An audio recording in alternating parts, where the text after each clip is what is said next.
श्री स्वामी समर्थ. नमस्कार मित्रांनो.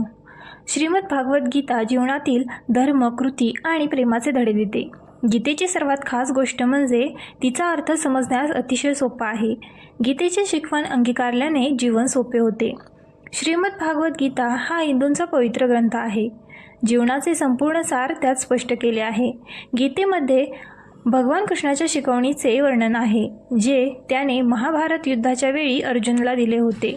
गीतेत दिलेली शिकवण आजही तितकीच समर्पक आहे आणि माणसाला जीवन जगण्याचा योग्य मार्ग दाखवते. श्रीमद भागवत गीतेत भगवान श्रीकृष्णाने अर्जुनाला दिलेल्या उपदेशांचे संपूर्ण कथन आहे. यात जीवनाचा अर्थ अतिशय सुंदर पद्धतीने सविस्तरपणे सांगितला आहे. गीतेचे पालन करणारी व्यक्ती आयुष्यात कधीही अपयशी होत नाही. गीता श्लोक.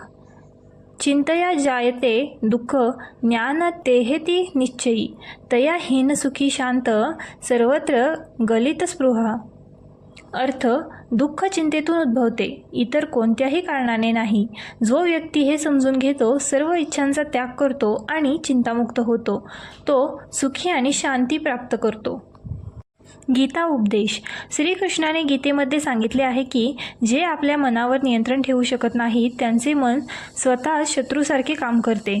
मन खूप चंचल आहे आणि आपलं काम त्याला नियंत्रणात ठेवणं आहे, नाहीतर ते आपल्या हिताच्या नसलेल्या अनेक गोष्टी आपल्याला करायला लावू शकतात. श्रीकृष्ण गीतेत म्हणतात की क्रोधाने गोंधळ निर्माण होतो आणि गोंधळामुळे बुद्धी अस्वस्थ होते. बुद्धी बिघडली की तर्काचा नाश होतो आणि माणसाला अधोगतीकडे नेतो.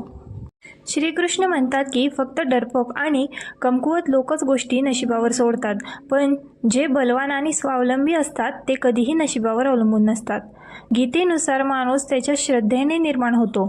तो ज्यावर विश्वास ठेवतो तो बनतो. त्यामुळे सत्कर्म करत असताना नेहमी स्वतःवर विश्वास ठेवावा. गीतेत असे लिहिले आहे की प्रत्येक व्यक्तीचे मन अशांत असते. चंचल मनावर नियंत्रण ठेवणे हे खूप अवघड काम आहे, पण सरावाने ते नियंत्रित करता येते. म्हणून प्रत्येक व्यक्तीने ध्यानाद्वारे मनावर नियंत्रण ठेवण्याचा प्रयत्न केला पाहिजे. श्रीकृष्ण म्हणतात, कुणासोबत चालल्याने आनंद मिळत नाही आणि ध्येयही नाही. म्हणून माणसाने नेहमी एकटेच चालले पाहिजे, त्याच्या कर्मावर विश्वास ठेवला पाहिजे. गीतेमध्ये श्रीकृष्ण म्हणतात, सर्व सत्कृत्ये सोडा आणि फक्त स्वतःला पूर्णपणे भगवंताला समर्पित करा. मी तुला सर्व पापांपासून मुक्त करीन. दुःख कुरवाळत बसू नका. व्हिडिओ आवडल्यास आपल्या ग्लो मराठी चॅनलला लाईक, शेअर आणि सबस्क्राईब करायला विसरू नका. श्री स्वामी समर्थ.